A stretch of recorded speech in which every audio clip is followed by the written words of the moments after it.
The fall of 1957, Las Vegas. Jackie Wilson was inside a hotel that night, his name above the marquee, the tables in front of the stage sold out weeks in advance. Inside, the audience was on its feet. And the moment the show ended, before he had even wiped the sweat from his face, Jackie Wilson was told that he needed to leave through the service entrance next to the kitchen, not through the front doors he had walked through hours earlier. Same building, same night, same man. On stage, he had been received like a king. In the hallway, he was treated like a stranger who didn't belong. This wasn't unique to Jackie Wilson.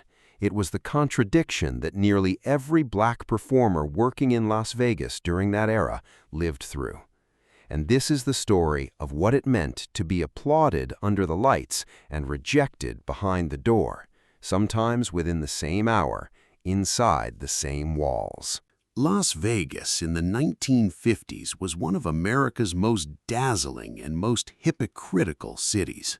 The city's casinos and showrooms pulled in the country's biggest stars: Frank Sinatra, Dean Martin, Sammy Davis Jr.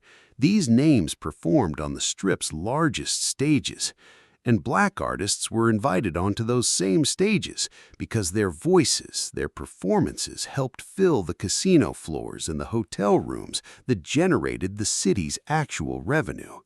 But the invitation extended only to the stage.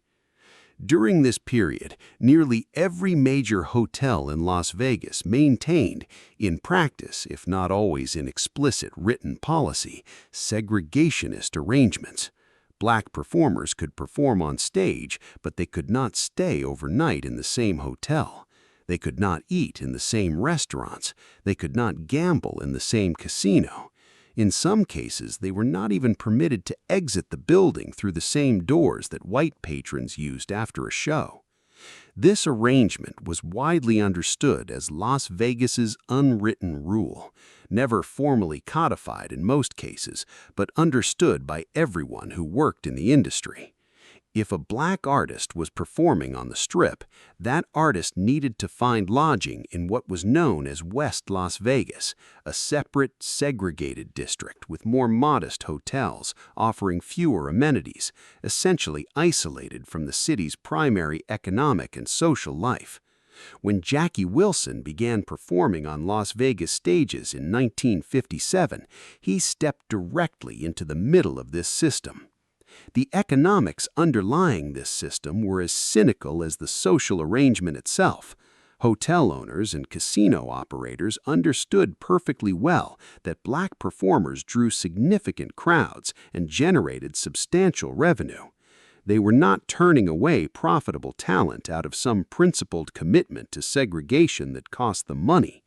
They were simply maintaining a system that allowed them to extract maximum value from black artists' talent while providing the absolute minimum in return: segregated lodging, limited access to the amenities their own performances helped fund, and a clear, if often unspoken message about where these artists stood in the social hierarchy of the city that was profiting from their work. This was the broader pattern across much of the American entertainment industry during this period, but Las Vegas presented it in an unusually concentrated and visible form. The Strip's hotels were, in a very literal sense, built and sustained by revenue that depended heavily on entertainment, and a significant portion of that entertainment was provided by black artists whose talent the industry needed and whose basic dignity the same industry refused to fully acknowledge. A typical day for Jackie Wilson in Las Vegas meant living through the city's two faces simultaneously, often within the same 24 hours. He would wake in his modest hotel room in West Las Vegas. To reach rehearsal, he had to drive across the city to the Strip. And even that drive carried a kind of symbolism because it meant physically crossing the line between two separate worlds every single day of an engagement. During rehearsal, hotel management treated him with professional courtesy because his performance generated significant revenue for the property. In the evening, when he walked out on stage, everything appeared to change. The lights found him. The audience rose to its feet. A wealthy, predominantly white, tuxedo-clad crowd applauded him with genuine enthusiasm. The same crowd that, had Jackie Wilson walked off that stage and attempted to sit at their table, or share their elevator, or check into their hotel, would have responded very differently. When the show ended, the other reality returned. Jackie Wilson would go to his dressing room, change, and typically exit not through the main lobby, but through a staff corridor.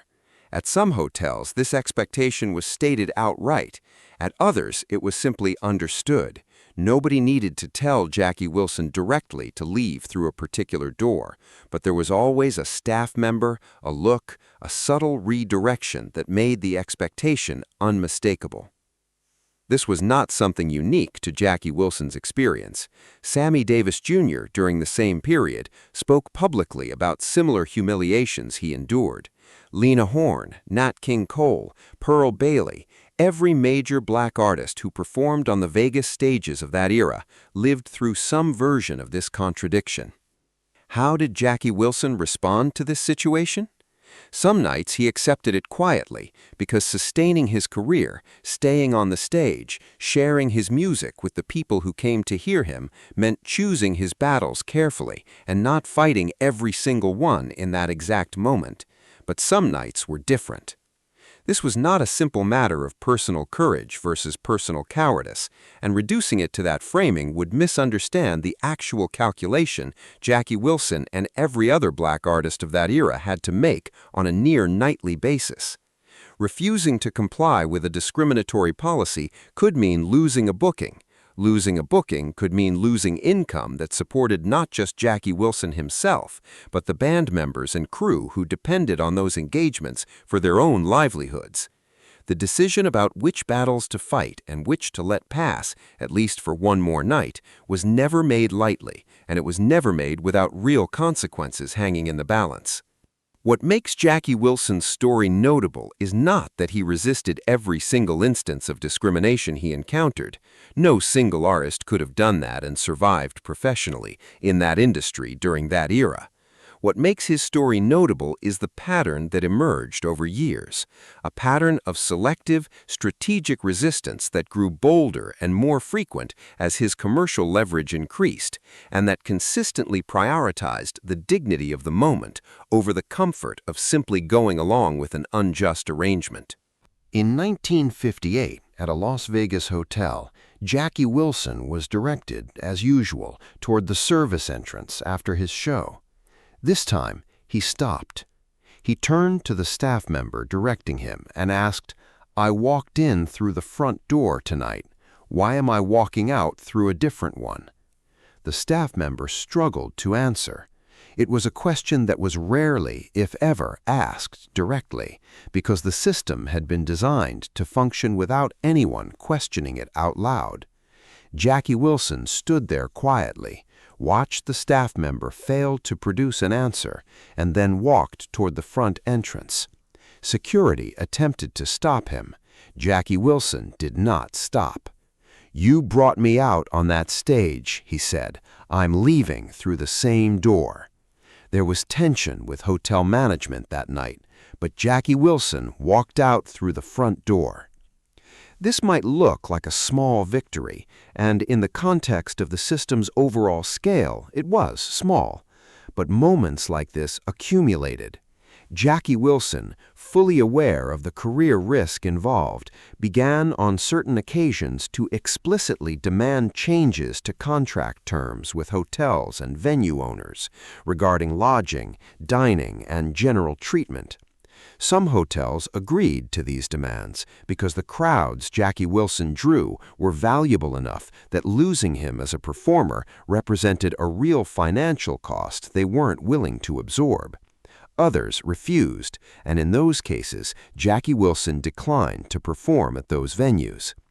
This was a rare luxury and a rare risk for a black artist during that period. Most performers did not have the economic leverage to make these kinds of demands. Losing a single engagement could mean losing the income that supported an entire family. The fact that Jackie Wilson could make these demands at all reflected the commercial power his career had reached by that point, but the fact that he chose to make them repeatedly at real risk to his bookings established something beyond his own immediate circumstances. It set a precedent that other artists who came after him could point to and build upon.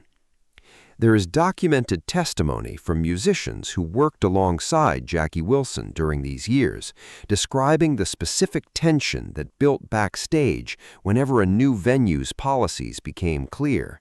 Band members recalled watching Jackie Wilson assess each situation carefully, gauging how much leverage he actually had with a particular hotel, weighing the financial risk to himself and to the people whose livelihoods depended on the engagement continuing, and deciding, often in a matter of minutes before a show, whether this was a night to push back or a night to perform and address the issue through other channels afterward. This kind of constant, exhausting calculation itself was a form of labor that audiences never saw and that history rarely credits adequately.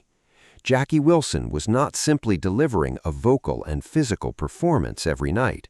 He was also navigating, in real time, a social and economic minefield that could shift unpredictably from city to city and venue to venue, requiring him to read each situation freshly and respond with whatever combination of compliance and resistance seemed most likely to protect both his dignity and his ability to keep working. By the mid-1960s, the formal segregation policies in Las Vegas had begun slowly to dissolve, partly under pressure from the broader civil rights movement, and partly because of the sustained resistance shown by major performers, including Sammy Davis Jr., Jackie Wilson, and others, in their contract negotiations, and their willingness to walk away from venues that refused to change. But this change was neither fast nor complete. Throughout Jackie Wilson's career, the unwritten rules of Las Vegas and many other American cities persisted in various forms, shifting shape but never fully disappearing. The gap between being applauded on stage and being treated as a genuine equal off it was never simply a matter of which hotel door you used. It was a precise summary of America's broader relationship with black artists during that era. Extract the talent, collect the revenue it generates, but withhold the basic equal treatment that any human being deserves. Jackie Wilson lived inside that contradiction and performed inside it for nearly 2 decades of his career. And this matters as a meaningful part of his story, because Jackie Wilson was not simply an extraordinary voice and an extraordinary stage performer. He was a man who stood, using the most powerful tool available to him, his own voice, his own presence, and at times his own stubborn refusal to comply, against the specific injustice of his own era. Every night he walked out on that stage, every time he stood under those lights, Jackie Wilson was doing more than singing. He was proving something that an entire system had been constructed to deny.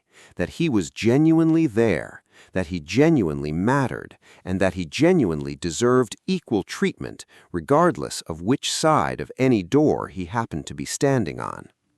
The lights of Las Vegas helped turn Jackie Wilson into a legend, but underneath those lights, every single night, sat a simple and bitter truth.